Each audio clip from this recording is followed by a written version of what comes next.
Welcome! Today we'll work through finding multiple derivatives of a polynomial function and evaluate them at a specific point. Let's start with our given function, y equals 5x to the fourth minus 3x cubed plus 5x plus 2. We'll find its first, second, and third derivatives, then evaluate them at x equals 2. Let's find the first derivative.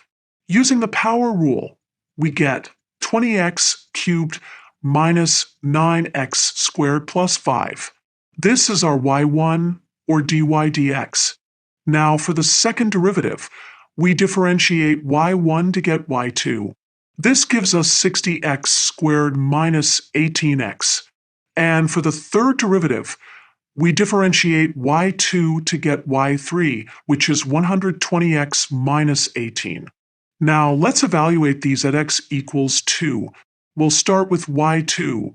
Plugging in x equals 2 into 60x squared minus 18x. Let's break this down step by step. First, we square 2 to get 4, multiply by 60 to get 240, then multiply negative 18 by 2 to get negative 36. Finally, 240 minus 36 equals 204. Now for y3, let's plug x equals 2 into 120x minus 18.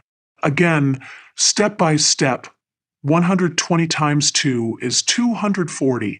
240 minus 18 equals 222. Let's summarize our results. When x equals 2, y2 equals 204, and y3 equals 222. To visualize this, let's look at the graphs of our original function and its derivatives near x equals 2.